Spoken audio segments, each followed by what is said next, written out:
Muy bien, bueno, entonces, materias primas vegetales vamos a ver hoy día, que son importantes tanto para los alimentos frescos, muchas materias primas vegetales van a consumo en fresco, y también a procesos, ¿no? Según lo que van pidiendo los consumidores, pero hay consumidores para ambos estilos de alimentos. Entonces hay una declaración, diría yo, que el director general del IICA, el Instituto Interamericano de Ciencias Agrícolas, hizo este año, que dice: los sistemas agroalimentarios, dice, el prefijo agro es clave, dice él.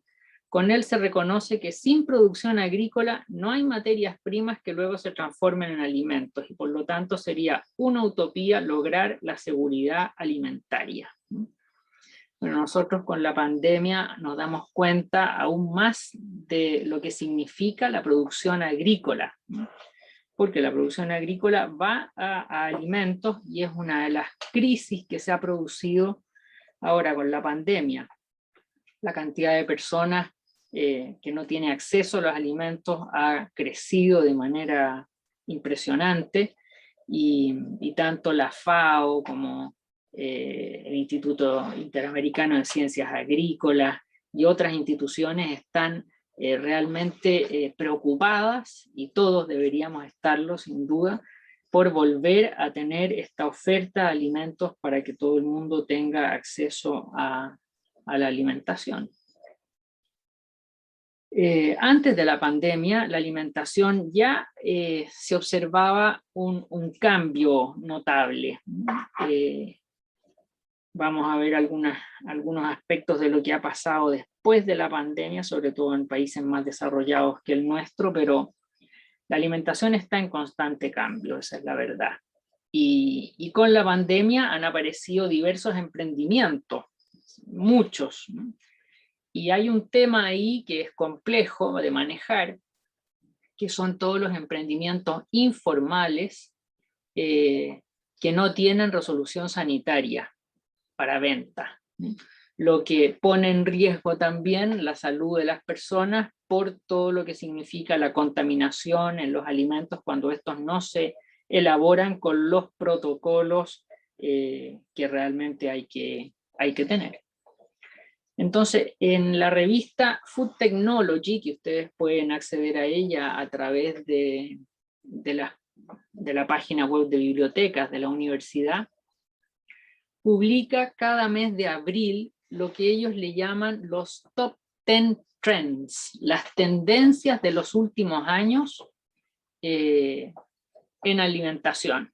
Entonces, yo tomé la del 2019 y la del 2020. La 2021 todavía no aparece porque aparece en el 2022. Entonces, esto antes de la pandemia decían los consumidores que la conveniencia en el sentido de que alimentos más fáciles de preparar, más fáciles de consumir, y el placer, el gusto por la comida, es lo que decide la compra de los alimentos.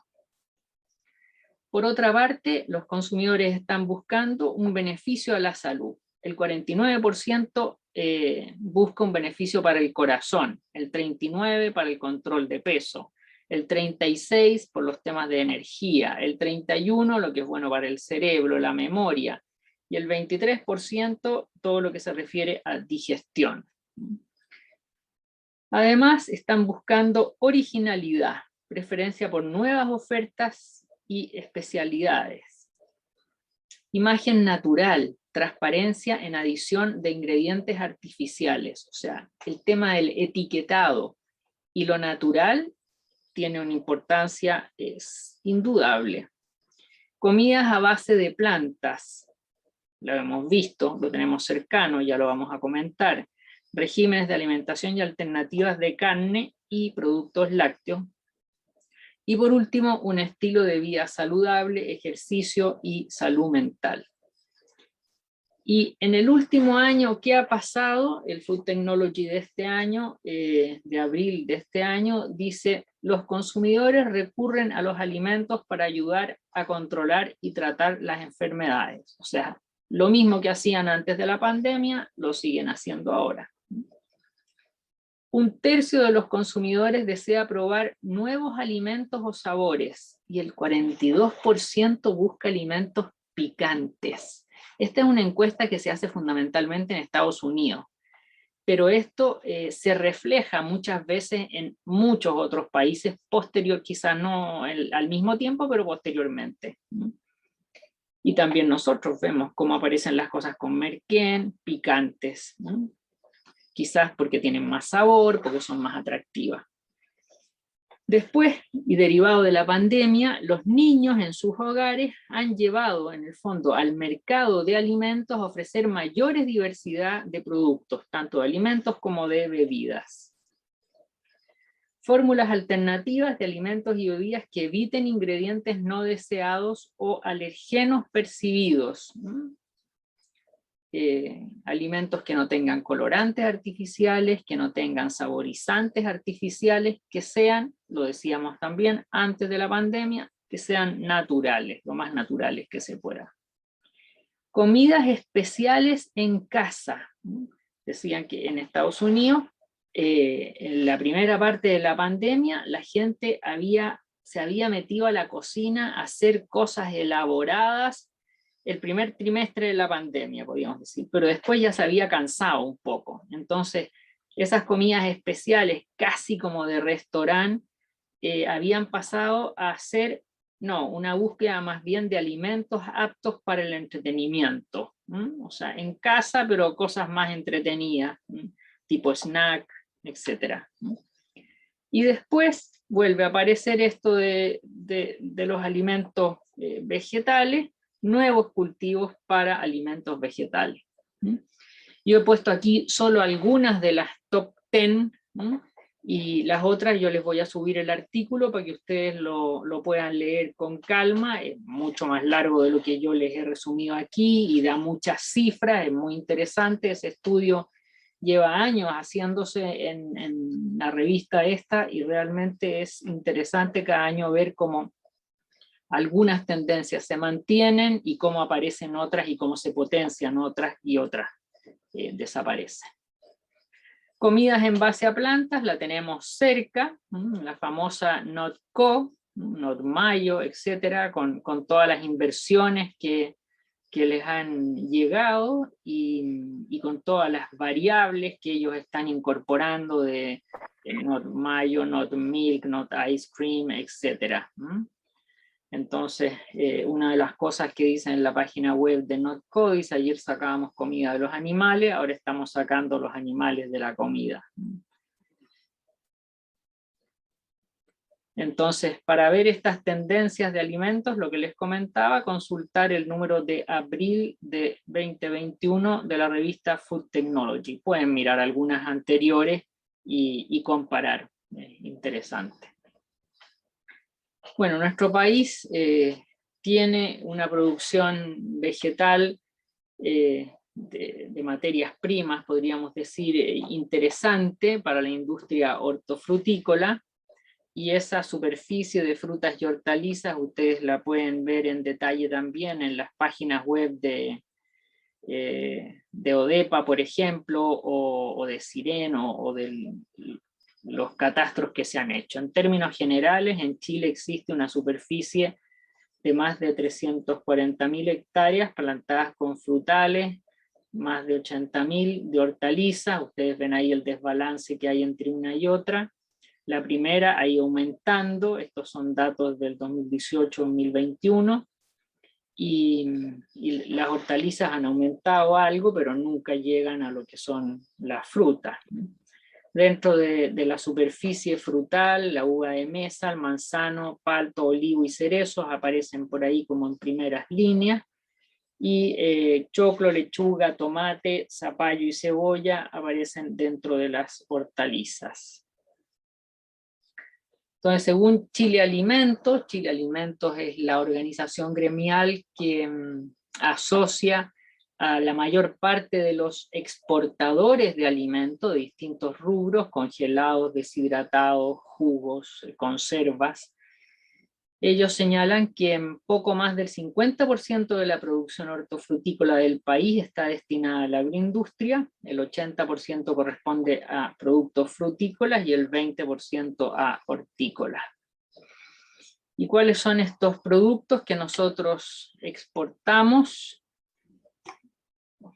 Pastas y jugos de tomate, duraznos en almíbar, pulpas de durazno, alimentos deshidratados, hortalizas, ahí tenemos los pimientos, el ají, y en las frutas las pasas, las ciruelas. ¿Qué mercados? Muchos mercados. Estados Unidos, Alemania, más de 90 países. Bueno, una de las cosas que hay que hacer es diversificar los mercados, y de esto están preocupados los del Ministerio de Agricultura, porque cuando hay crisis en algún país, y nosotros apostamos, por ejemplo, solo por China, bueno, y a China le pasa algo, que esperemos que no, bueno, las exportaciones también sufren. En congelados tenemos principalmente espárragos y maíz, y en frutas berry, frambuesas, arándanos, que seguramente ustedes van a ver ahí también en el curso los sistemas de congelación y los sistemas de apertizado que vimos antes, y si es que no lo han visto, los sistemas de deshidratación, y van a tener una idea tanto del proceso como de los productos. Jugos de frutas, uva, manzana, mostos de uva. Chile es el mayor, lo que más se consume en Chile es el jugo de naranja, pero Chile no es un productor de naranjas, por lo tanto las empresas asociadas a jugo de naranja son mínimas en el país. Yo conozco solo una que tiene naranjas en sus huertos, que es Tampeumo, que es Sofruco, y que produce jugos de naranja. Tengo mis dudas si alguna de las otras, que AFE, por ejemplo, está asociada a algunos huertos de naranja, o son jugos, como lo hace Soprole y otras marcas, reconstituidos de concentrados que llegan principalmente de Brasil. Pero nosotros somos un gran productor de jugos de uva, de manzana. ¿A dónde? Bueno, mercado, Estados Unidos, Canadá, más de 50 países les vendemos estos productos. Otras agroindustrias que tenemos, las industrias del sulfitado y confitado, estas son ya industrias más pequeñas, de cerezas sulfitadas, que son esas cerezas que se les ha quitado el color por tratamientos con azufre o con derivados de sulfito, para después volver a darles color naranja, color cerezas, color naranja, color verde, que se usan muchas veces para el pan de Pascua. La industria del salmoerado y fermentado, todo lo que son los picles, y bueno, un fuerte desarrollo experimentado en la industria olivícola, en la producción de aceite de oliva. La profesora Hurtado es una referente nacional en este tema, y está ofreciendo ahora un diplomado, que la versión que llevan no recuerdo cuál será, pero capaz que la 11 o algo por el estilo.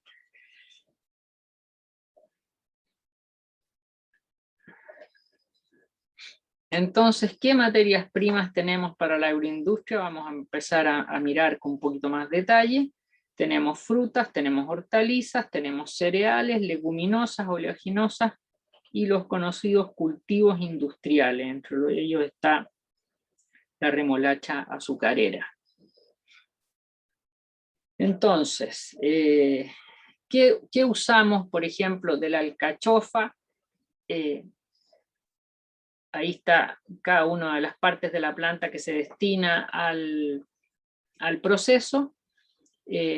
Alcachofa, por ejemplo, va a conservas, los corazones de alcachofa, coliflor, espinaca y cebolla. La coliflor puede ir al congelado para hacer estas mezclas que se utilizan de verduras, espinaca para sopas, cebolla también para congelados o para sopas, porotos verdes para congelados, etc.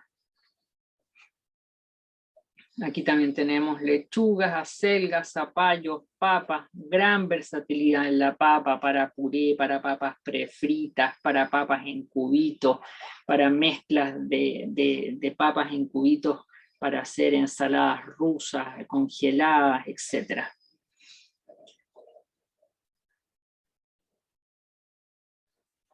Antes de iniciar, ahí tenemos las materias primas, hemos visto cuáles son a grandes rasgos, y antes de iniciar un proceso de conservación, cualquiera que sea, deshidratación, congelación, conservería, etc., hay que conocer la materia prima. Hay que conocer la materia prima no solo por fuera, no, hay que conocer la composición de las materias primas. Bueno, ustedes me interrumpen cuando quieran para hacer preguntas, me hablan y yo paro y comentamos lo que a ustedes les parezca. Entonces, la composición de las materias primas se puede ver desde el punto de vista químico, físico y funcional. Químico, proteínas, hidrato de carbono, etc. Físico, color, viscosidad, y funcional, compuestos bioactivos, licopeno, polifenoles, etc. En general, a la industria, a la agroindustria y a cualquier industria que procese vegetales o materias primas para alimentos, le interesa aprovechar todo lo que pueda. O sea, cuando un vegetal tiene una gran cantidad de pérdida de desechos, ya sea por pelado, por lo que sea, porque hay que separar algunas partes, eso es un hándicap para la industria, o sea, es una cosa que no es beneficiosa, que hay pérdidas.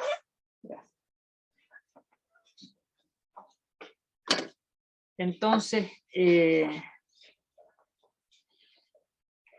aquí tenemos algunos ejemplos. Es interesante no solo conocer la parte de la materia prima que va como al producto mayoritario, sino que también las partes que se descartan. Las cáscaras, las pieles, las semillas, etc. Entonces, si tenemos, por ejemplo, una planta procesadora de jugo de naranja, se aprovecha la pulpa de la naranja, pero se descarta la cáscara, que no es un porcentaje menor. Entonces hay empresas de jugos de naranja que lo que hacen es ocupar, ya sea para obtener aceites esenciales de las cáscaras de la naranja, que después se destinan a la industria de la confitería o a la industria farmacéutica, o pellets para alimentación animal, porque la cáscara de la naranja es rica en hidratos de carbono, en pectinas, hidratos de carbono en general. La industria de la manzana, bueno, la industria de jugos de manzana también tiene una pérdida porque al prensar la manzana queda la pomasa de la manzana, que es fibra más que nada, y también uno podría ocupar esa fibra, ya sea para obtener fibra más pura para alimentación humana, o fibra para alimentación animal, o extracción de pectinas desde la pomasa de la manzana. Entonces, a toda la industria le interesa no solo que salgan buenos productos, sino que también que salgan buenos subproductos, ¿no? Con un valor agregado que también puedan vender. De hecho, también, lo olvidaba, pero la industria de la manzana, cuando se evapora el jugo de manzana, se condensan esos vapores y se vende también como aroma, ¿no? Y tienen su costo. Entonces, los residuos, lo que comentábamos, sirve para obtener fibra, colorantes, antioxidantes, de los orujos de la uva, por ejemplo, en los jugos de uva también se pueden obtener antioxidantes interesantes. Entonces, la composición química y el conocimiento de las materias primas son la base para un buen uso de ellas y un desarrollo y creación de nuevos alimentos e ingredientes alimentarios. Entonces, conocer la composición química. Hay un conocimiento clásico, que es el que yo les comentaba de hidratos de carbono, proteínas, agua, etc. El conocimiento de fitoquímicos o funcional de los compuestos bioactivos que lo componen. Y después hay un par de temas que están en bastante expansión su conocimiento, y es la disponibilidad para la absorción de estos compuestos bioactivos derivados de materias primas. ¿Cuánto se absorbe? Porque yo digo ya, los polifenoles tienen una acción antioxidante a nivel celular, etcétera, etcétera. Todos los polifenoles, todos se absorben de la misma manera.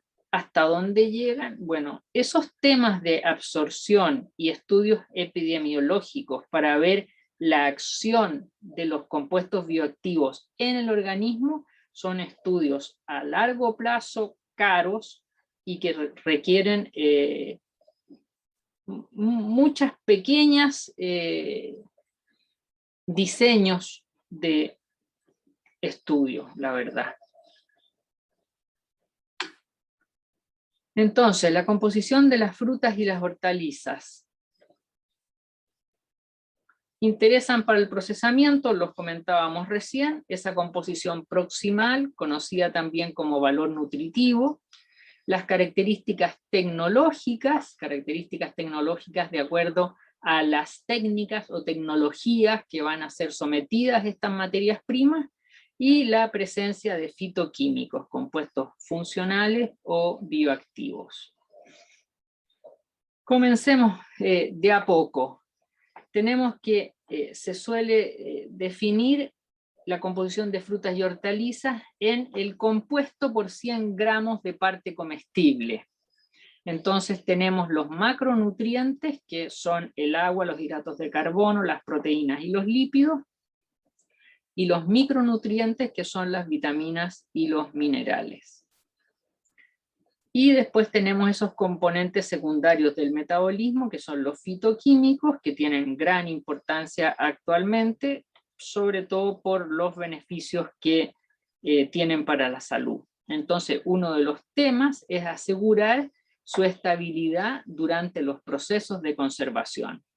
Si hay compuestos bioactivos que se deterioran o se pierden con los tratamientos térmicos, y yo quiero conservarlos, bueno, tendré que ver si ese tratamiento térmico lo puedo hacer a una menor temperatura, o ese tratamiento térmico lo puedo cambiar por un tratamiento no térmico. Aquí tenemos la composición química, entonces, es importante por la calidad alimenticia, la estabilidad que comentábamos, el comportamiento industrial de la materia prima, y para asegurar un aporte final de compuestos bioactivos que es el que el consumidor espera. En general, las frutas y hortalizas frescas tienen alto contenido de agua e hidratos de carbono. Esos hidratos de carbono se dividen en digeribles y no digeribles. Los digeribles son azúcares y almidón, y los no digeribles son celulosa y fibra, que ayuda a la digestión. En general, las frutas y hortalizas tienen bajo contenido de proteínas y son muy bajas en grasas, salvo excepciones, como la palta o la aceituna. Son buenas fuentes de vitaminas C y A y de minerales. Y aquí tenemos, por ejemplo, dos materias primas que van a la industria, bastante potentes para el sector industrial, que es la naranja y el tomate, que comentábamos. Chile es consumidor de jugos de naranja, pero no es productor, y Chile es consumidor de pastas de tomate y es un gran productor de pastas de tomate. Entonces tenemos que la cantidad de agua oscila entre 75 y 95, proteínas es muy poco, grasas también, hidratos de carbono alrededor de 15, puede ser para la naranja, el tomate puede ser menos, 6 o algo por el estilo, y vitaminas, minerales, fibra, fitoquímico, alrededor de un 8% o un poco menos. Y aquí tenemos cebolla y comparada con la naranja, tienen más o menos la misma cantidad de agua, proteínas, grasa, hidrato de carbono, más o menos similar en su composición general. Menos hidratos de carbono la cebolla que la naranja. Esta naranja que está aquí es bien pobre de hidrato de carbono, la verdad, porque uno esperaría una naranja más dulce para un proceso de conservación por evaporación, para realmente no gastar tanta energía y llegar a los bricks que se requiere de un producto congelado o concentrado de naranja más rápidamente con menos gasto de energía. O sea, es muy distinto evaporar un jugo de naranja de 10 bricks que un jugo de naranja de 14 bricks o 15 bricks. Chile no tiene buen clima para las naranjas y esto podría ser perfectamente una naranja cultivada en Chile de bajo contenido de hidratos de carbono.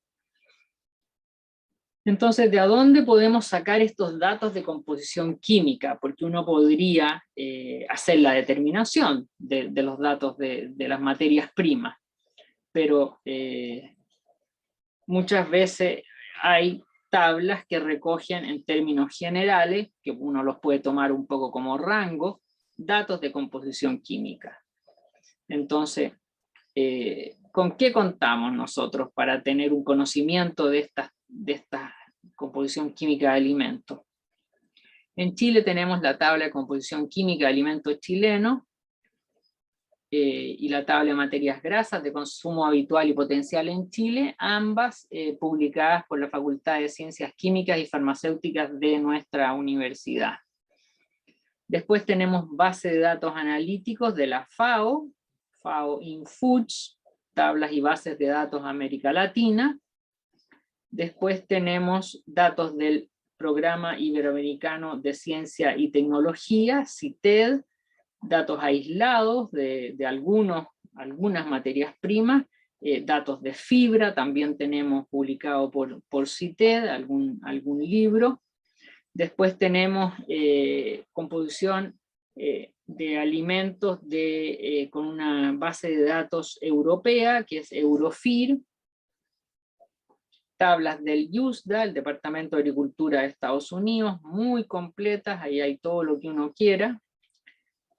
Y hay un sitio web también de bastante interés, que es el portal Antioxidantes, que es un sitio web asociado al INTA, al Instituto de Nutrición y Tecnología de Alimentos de la Universidad de Chile, que ha analizado polifenoles y capacidad antioxidante de muchísimas materias primas. Entonces las tablas en general, los macronutrientes los presentan así. Si ustedes se dan cuenta, el agua es el componente mayoritario, salvo lo que decíamos en palta y aceituna. Proteínas suele ser bajo, hidratos de carbono, esto puede ser un rango, pero manzana 15, uva 16, durazno 11, damasco, ciruela, pera. Lípidos bajitos, pero claro, los que no tienen tanta agua es expensa de tener más lípidos, alimentos más grasos, y cenizas que son reflejan los minerales en el fondo. Y aquí en hortalizas también tenemos bastante agua, salvo en la papa, que tiene una gran cantidad de almidón, y se ve aquí. Y los demás, bueno, tomate 3,3, yo les decía 4 a 6, uno puede llegar en tomates para pasta a un 6% de hidrato de carbono, zanahoria, lechuga, la cebolla, lípidos, poquito, y cenizas también que representan. Aquí hidratos de carbono incluye la fibra dietaria. Entonces, el agua es importante en las materias primas porque influye en la conservación de ellas, cuando está como materia prima fresca. Es responsable de la turgencia de las células, pero también es necesaria para el crecimiento microbiano y para las reacciones bioquímicas y enzimáticas. Por lo tanto, tiene como una doble función, podríamos decir. Cuando se trata de alimentos frescos, hay que tratar de combinar esta conservación, que no se evapore el agua, de una hortaliza, por ejemplo, pero a la vez hay que resguardarla de esta actividad microbiana que deteriora el alimento. En las células vegetales está presente el agua de dos maneras, ligada o de constitución, semiligada en membranas, citoplasma, núcleo, etc., o libre. Quizá ustedes ya tuvieron una clase de actividad de agua, y yo voy a pasar un poquito como por encima. Una de las funciones que tiene el agua en los alimentos es como solvente, forma soluciones con sustancias orgánicas como los ácidos orgánicos, el cítrico, el málico, el tartárico, minerales también están disueltos ahí, algunas sales de calcio, de magnesio. Es fácil de extraer el agua libre, y está disponible para reacciones y para los microorganismos. Entonces, la actividad de agua habla de agua disponible tanto para microorganismos como para reacciones. Entonces, actividad de agua y humedad, contenido de humedad son cosas distintas, se miden de distinta manera.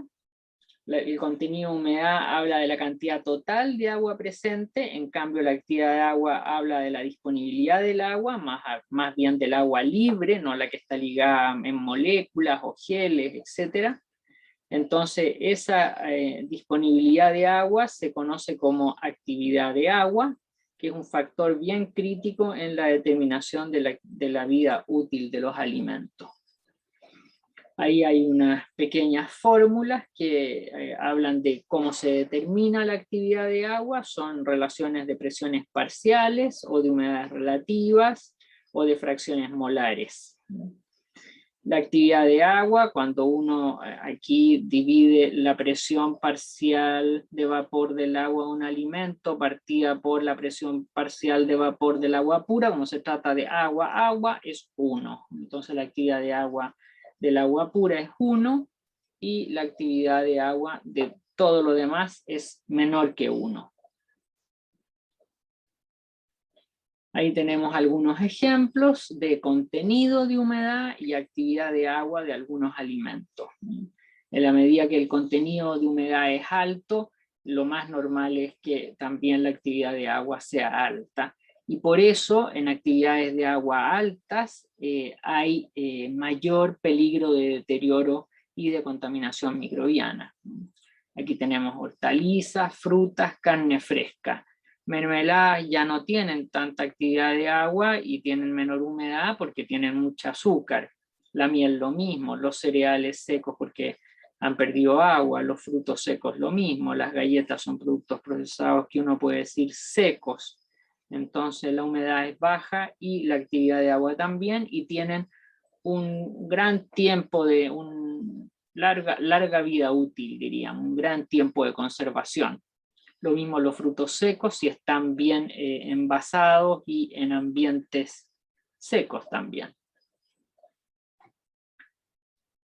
Entonces, las frutas y las hortalizas tienen un alto contenido de agua libre, tienen un gran porcentaje de humedad, altos valores de AW y contenido de azúcares y otros nutrientes que también esa dupla, altos valores de AW y alto contenido de azúcares, hacen que sean alto contenido de azúcar en el sentido de 10, 12 grados Brix o algo por el estilo, hagan altamente perecibles esas materias primas. En cambio, en hortalizas es menos, en frutas es más, en hortalizas es menos,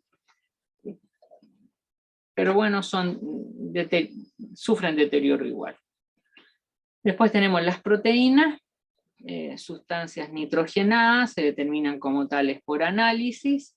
En frutas raramente son superiores los porcentajes de proteínas a 1,5, en hortalizas puede ser un poquito más, pero en general frutas y hortalizas no tienen mucha importancia como fuente de proteínas.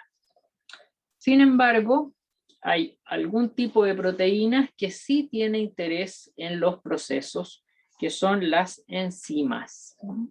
Entonces, las enzimas tienen una importancia tecnológica, porque participan en algunas reacciones que provocan cambios, ya sea durante el procesamiento de frutas y hortalizas, o también a veces durante la conservación de materias primas frescas. Eso vamos a volver sobre las enzimas un poquito más adelante. Después tenemos los lípidos, que son materiales de reserva en frutos y semillas, en general bajos, excepciones las olivas y las paltas, que son frutos oleaginosos. Y después tenemos los frutos secos, que también tienen su riqueza en materias grasas.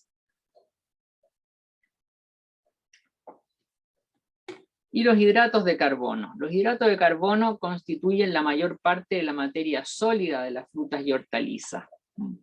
Los hidratos de carbono totales se dividen en azúcares simples, polisacáridos, como los almidones, y sustancias pécticas, que aunque están clasificadas dentro de los hidratos de carbono, no son propiamente hidratos de carbono, porque las sustancias pécticas, su monómero es el ácido galacturónico y no es la glucosa, como en el caso del almidón.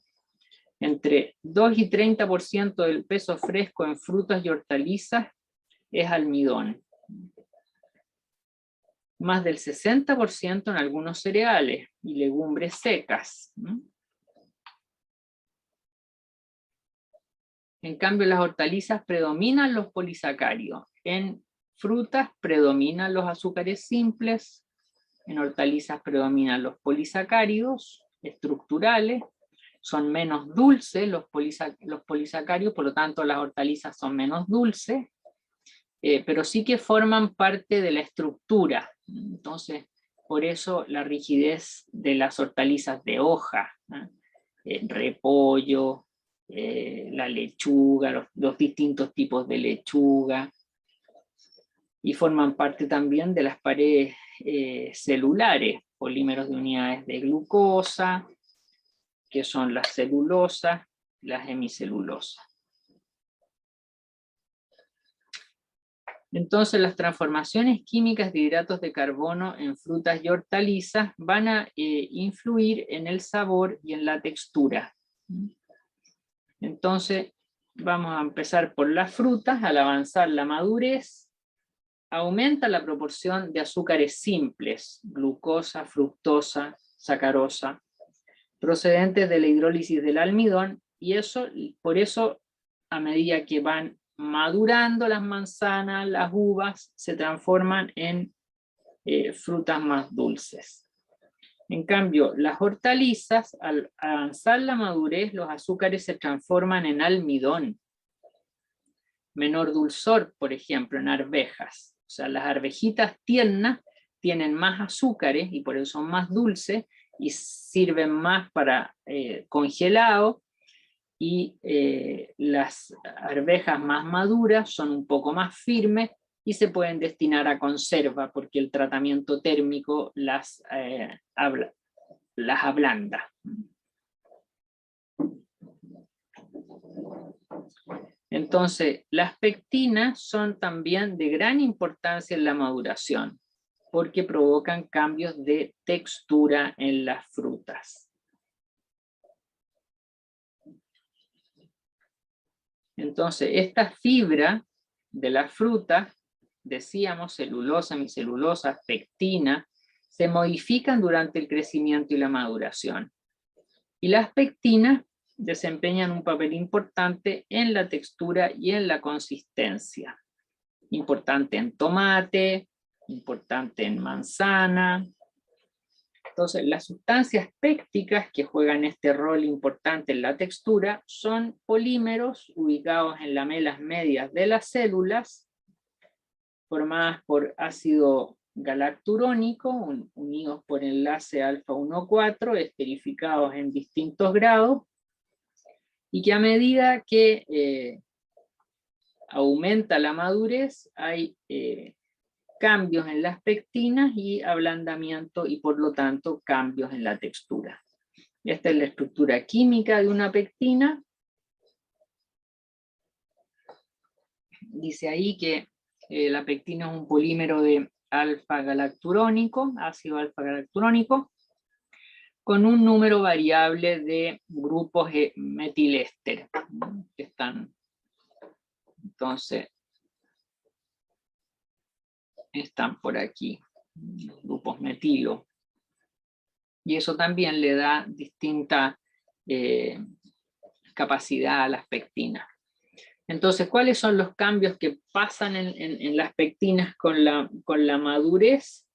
La fruta no madura tiene una protopectina que es insoluble, y después tenemos a la pectina, que es relativamente soluble, y a medida que aumenta la madurez, esta se transforma en ácidos pectínicos, en el fondo se va cortando la molécula, después en ácidos pépticos, y al final quedan los monómeros, que es el ácido galacturónico, cuando la fruta está sobremadura y ha perdido esa rigidez que debiera acompañar a una fruta hasta el momento del consumo. Entonces, hay enzimas pectinolíticas que desdoblan las pectinas, que tienen una función en los procesos. Y hay dos tipos de enzimas: pectinesterasas, que demetoxilan formando sucesivamente pectinas de menor grado, y las poligalacturonasas, que rompen los enlaces glucosídicos entre las dos ácidos galacturónicos. Entonces la primera rompe este enlace de aquí con el metilo, y la segunda rompe este enlace de aquí entre las unidades de ácido galacturónico. Entonces son más termosensibles las pectinesterasas que las poligalacturonasas.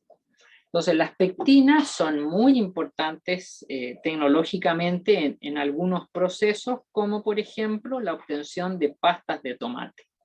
¿Por qué? Porque con las pectinas se regula la viscosidad de las pastas de tomate. Y una de las pastas de tomate interesantes en este tema y que ha sido muy estudiado es el ketchup. El ketchup es un derivado de pasta de tomate, que tiene una viscosidad definida y que ha pasado por muchos estudios para poder ofrecer al consumidor algo fácil y fácil de sacar de los envases.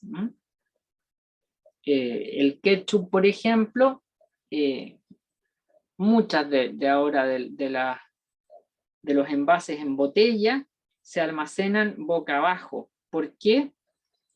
Porque es difícil a veces por la viscosidad sacar el ketchup desde el envase. Hay que golpearlo un poquito, zamarrearlo un poquito, agitarlo un poquito para que salga. ¿Por qué? Porque no fluye con facilidad. Y ese fluir es una propiedad que se conoce como propiedades reológicas o de flujo. Y que uno puede regular con la acción de las pectinas. Vamos a verlo a continuación. En la trituración del tomate, por ejemplo, si yo tengo una trituración en frío, voy a obtener pastas de viscosidad baja, porque las enzimas no se han inactivado y actúan sobre las pectinas desdoblándolas de modo que se pierde la viscosidad.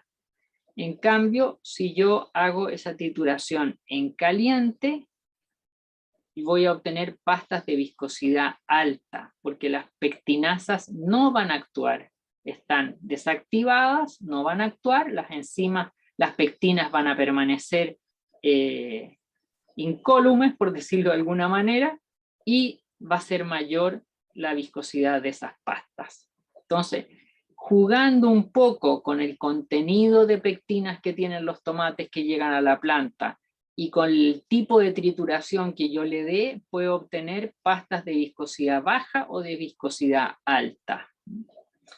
Entonces, en tomate industrial importa harto el contenido de pectina, importa el color, el contenido de sólidos solubles o grados Brix, porque eso va en el fondo a determinar el rendimiento industrial de la materia prima, los sólidos solubles. Por eso se buscan tomates y se han hecho tantos mejoramientos genéticos para la industria, se buscan tomates que tengan un contenido sólido soluble mayor que ese 3,3 que yo les mostraba antes, ojalá el doble, para tener que usar menos energía. Variedades para concentrado deben tener 6 o más Brix.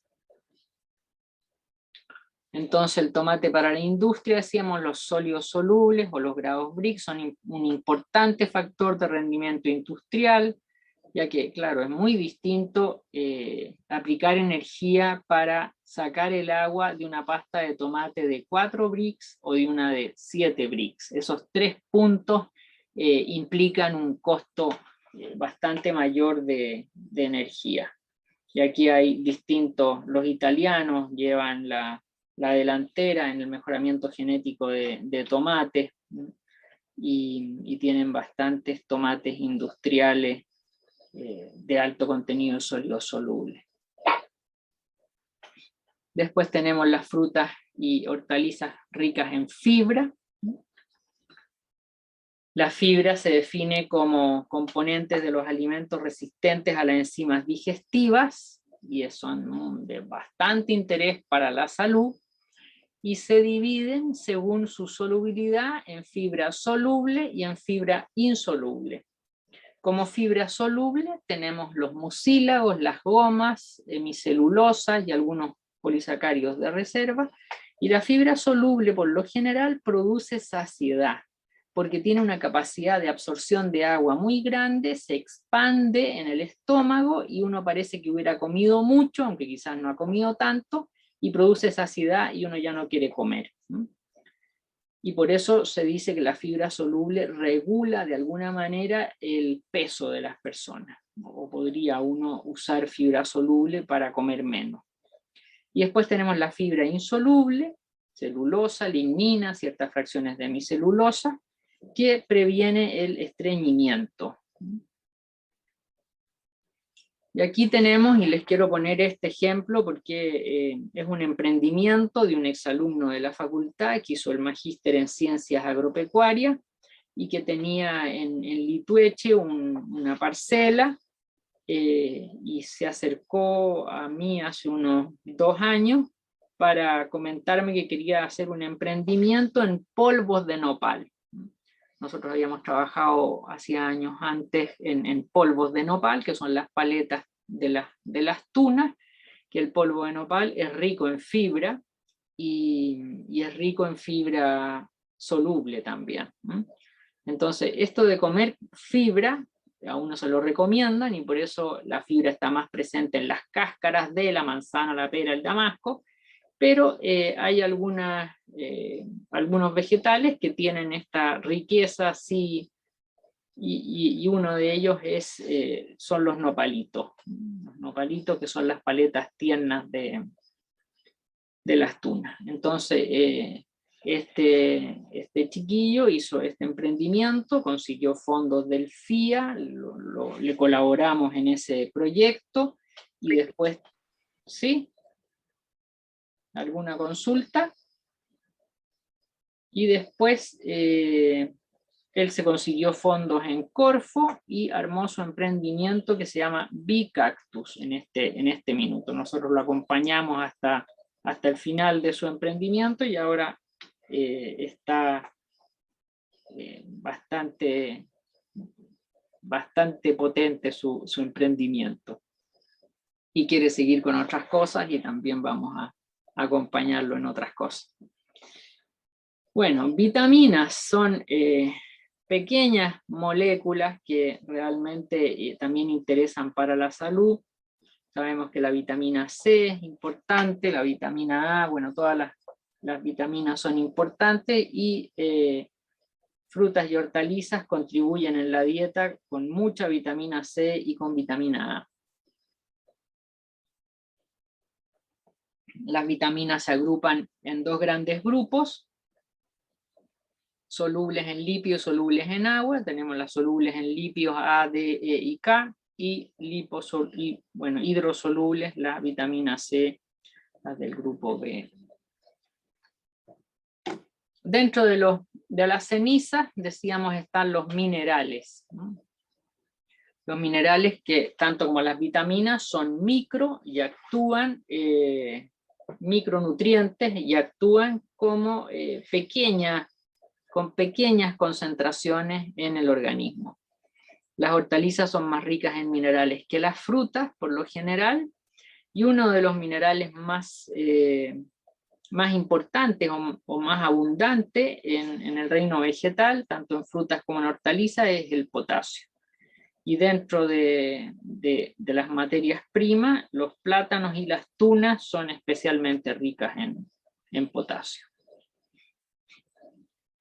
Después tenemos los ácidos orgánicos, ácido cítrico, el ácido ascórbico también es un ácido orgánico, ácido cítrico, ácido málico, son responsables del sabor ácido de las frutas. Y algunos de ellos influyen en el color de los alimentos, ya que muchos pigmentos de las plantas son como indicadores naturales de pH, sobre todo los antocianos. Los antocianos influye mucho el pH. Influye la disminución del pH, contribuye a disminuir el deterioro. Alimentos ácidos se conservan más fácilmente que los alimentos de pH superior a 4,5. Esto seguramente ustedes lo van a ver también cuando vean apertización,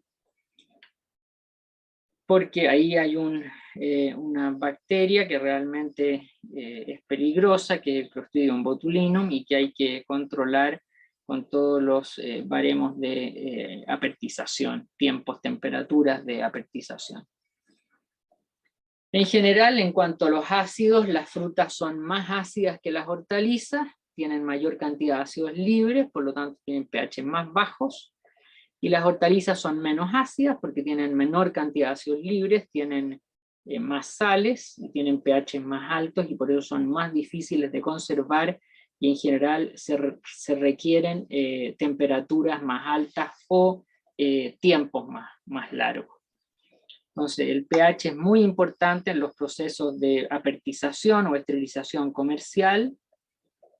A menor pH, más eficaz el tratamiento térmico, y eso, bueno, probablemente lo vean ustedes con mucho más detalle. ¿Cuáles son los ácidos orgánicos de las frutas? Bueno, todos los que son cítricos es el cítrico, naranja, la manzana el málico, el limón el cítrico, el damasco la pera el málico, la piña el cítrico, la uva el tartárico, y la ciruela el málico. Y dentro de las hortalizas, también la papa el málico, el tomate el cítrico, málico, oxálico en la espinaca, oxalato de calcio en la espinaca, y ese ácido oxálico que tiene el problema de causar de repente, si se consume demasiado, daño renal por cálculos renales. Por eso la gente que hace fácilmente cálculos no se le recomienda que consuma espinaca. Vimos algunos compuestos de la composición química de las materias primas, y vamos a ver algunos de esas características tecnológicas de la materia prima.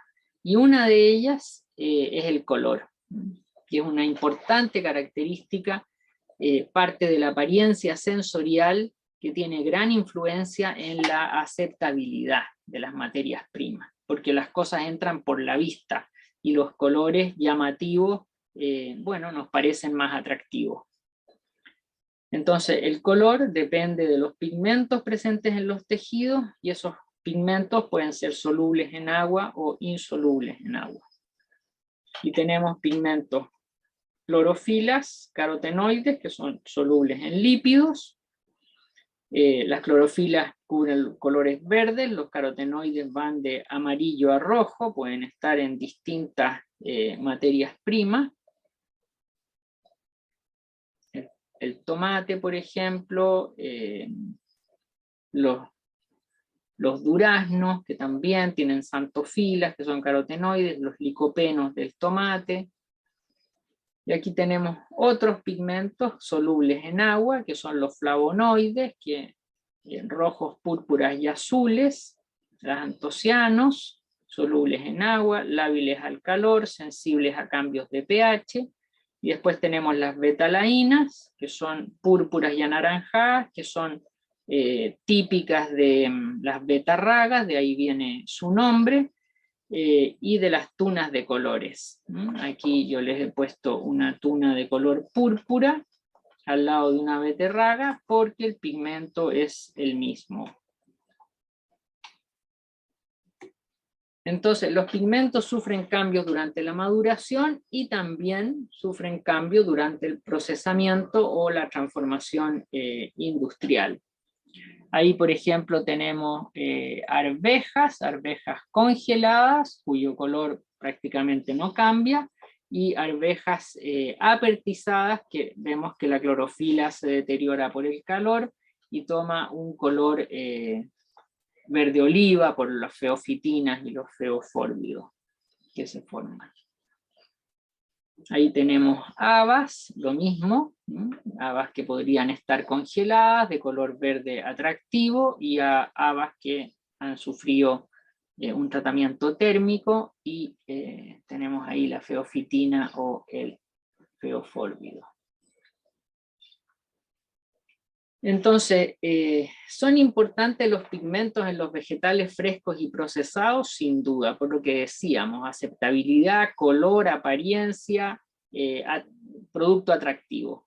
Sin embargo, también, y eso ha tomado harto impulso últimamente, se pueden extraer los pigmentos y usar como colorantes en alimentos. Entonces ahora hay una tendencia que viene marcada por la legislación europea. Los europeos hablan de los coloring foods, alimentos colorantes. ¿Y a qué le llaman alimentos colorantes? En general le llaman alimentos colorantes a jugos de frutas u hortalizas que tienen gran cantidad de pigmento, que se han concentrado, por ejemplo, y se pueden utilizar como colorante en alimentos. Jugos de betarraga, jugos de zanahoria, jugos de pimentón. Y nosotros hemos hecho algunos estudios en Chile, en 2 tesis doctorales del doctorado en nutrición y alimentos, de pigmentos como los colorantes para alimentos. En estos temas hemos trabajado con la doctora Paz Robert de la Facultad de Ciencias Químicas y Farmacéuticas, que trabaja en microencapsulación, y hemos trabajado con los pigmentos de las tunas de colores, cuyo tenemos banco de germoplasma en la facultad. Tenemos tunas de color púrpura y tunas de color amarillo, cuyas pulpas son de los mismos colores, y hemos obtenido algunos pigmentos microencapsulados de color púrpura y de color amarillo, porque estas provienen de las betacianinas, que son rojas, y estas provienen de las betasantinas, que son amarillas. Entonces estas son micropartículas de pulpa de tuna púrpura y anaranjada que se pueden utilizar con éxito en yogur.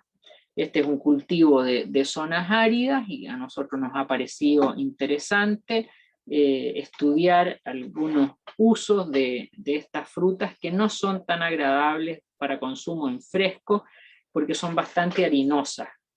La textura es mucho mejor la tuna verde que nosotros solemos conocer, de pulpa verde, y que es jugosa y firme y agradable.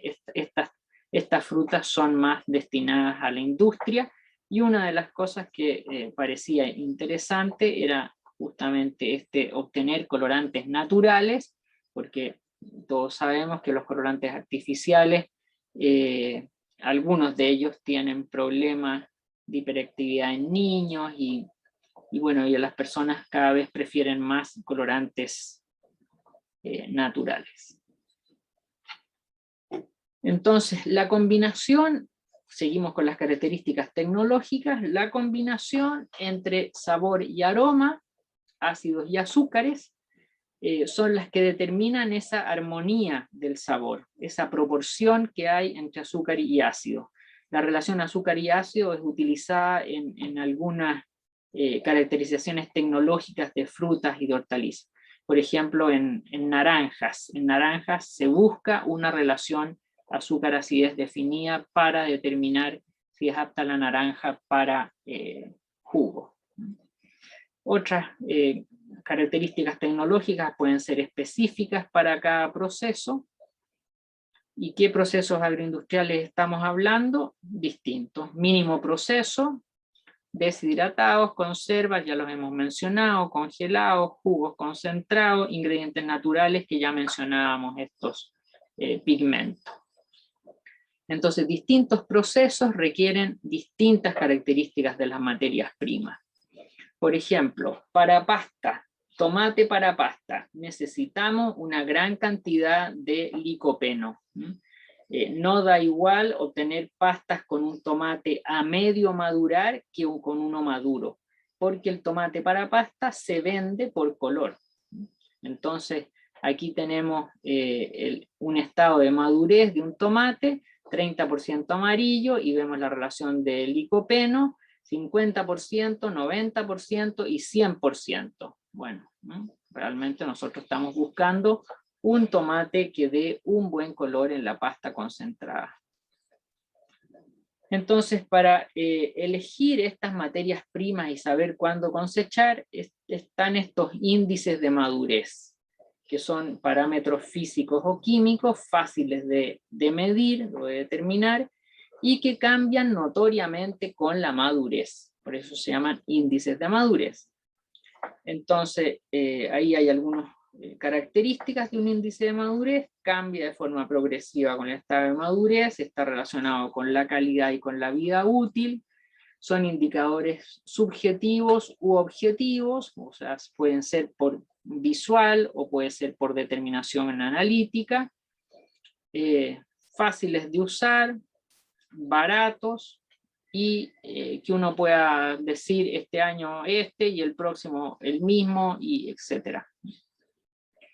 Entonces aquí tenemos, por ejemplo, cuáles son los índices de madurez de tomate, cebolla y zanahoria, los sólidos solubles. Porcentaje de azúcares, ácidos, sales, vitaminas, se determinan a través de un refractómetro y se expresan como porcentaje de sólidos solubles. Después tenemos para arvejas, por ejemplo, sólidos insolubles al alcohol, el almidón, los polisacáridos. Se determinan por análisis químico y se expresan como porcentaje de sólidos insolubles al alcohol. Entonces, las arvejas tienen un 11 a 13% de sólido insoluble al alcohol, son tiernas y dulces y se pueden destinar fácilmente a congelado. Las que tienen más de 17% de sólido insoluble al alcohol son firmes, harinosas, escaso sabor, se pueden destinar a enlatado porque van en salmuera, porque se reblandecen con el calor y no se nota tanto que son un poquito más maduras las arvejas. Lo que les comentaba de las naranjas y de las naranjas para jugo, la relación sólidos solubles acidez se determina por separado. Uno determina sólidos solubles en un refractómetro y acidez a través de una titulación, y el cociente, la razón entre sólidos solubles y acidez, nos indica cuán apta es una naranja para jugo concentrado, que es la mayoría de las que se destina a esos procesos. Después tenemos el color, que comentábamos también antes. El color se determina con colorímetros de reflectancia, con tablas, con diccionarios o patrones, y el limón es un buen índice de cosecha. Después tenemos la resistencia a la presión, que se determina con presionómetros o texturómetros, se expresa en libras por pulgada cuadrado, o en libras si es que se conoce el diámetro del émbolo que uno está usando, y es un buen índice de madurez para manzanas y peras. Esto es variable de acuerdo a las variedades. Las manzanas verdes son más firmes que las manzanas rojas en general, y este es un índice de madurez también. Ahí tenemos como los equipos que hemos mencionado. A la izquierda están los refractómetros, Bueno, la verdad que refractómetros manuales a la izquierda, refractómetros digitales al medio y refractómetros de laboratorio a la derecha. El color se determina a través de colorímetros de reflectancia. Este es un colorímetro manual que tiene un software adosado que hace los cálculos. Uno determina las coordenadas de color a través de ese equipo. Este es un sólido de color y el equipo a uno le dice, mire, su manzana verde tiene tanto de menos A, tanto de B, tanto de etcétera. El único que tiene realmente límite es el L, que es la luminosidad, que parte de un L0 que es negro y un L100 que es blanco. Y aquí tenemos A positivo y negativo, B positivo y negativo, y si uno hiciera de estas combinaciones un sólido de color, tendría colores de este estilo. Y uno podría hablar también de saturación del color, de acuerdo al L prácticamente, porque uno se da cuenta que a L es más bajo, hay colores más oscuros. ¿Y de qué color estamos hablando? Como en un sólido probablemente yo estos colores de adentro no los vea, yo voy a hablar de los colores de la superficie del sólido, que es el H o ángulo de tono. Entonces, estas son las coordenadas que uno entiende cuando habla de color determinado con estos colorímetros manuales, y uno habla de L, que es la luminosidad, A y B, contribución de rojo, verde, amarillo, azul, C, que es la saturación, y HAB, que es el tono. Este es como un corte de este sólido de color como ideal, y el HAB, que es el ángulo de tono, es este de aquí, que va de 0 a 360. Uno de los temas que tiene la determinación de color por este sistema es que es objetivo y que cualquiera puede entenderse en cualquier parte del mundo cuando lee que una materia prima, un berry por ejemplo, tiene un L bajo, un A positivo, un B positivo también, un C alto por una gran saturación de color. En cambio, si uno quisiera explicar en palabras qué es lo que es un berry en color, bueno, no sabría realmente cómo explicarlo y otro lo explicaría de otra manera porque tiene otro modo de expresarse o porque lo ve distinto. Estos son los presionómetros frecuente en frutas de carozo, manzanas en general. Otros índices de cosecha utilizados es el índice, por ejemplo, para la palta, el índice de cosecha del contenido de aceite es el más utilizado, o la materia seca también. Entonces tenemos muchas materias primas para la industria que tienen mucho atractivo por sus colores y que la idea es mantener tanto su apariencia sensorial como su calidad nutritiva a través de los diferentes procesos que nosotros podemos aplicar.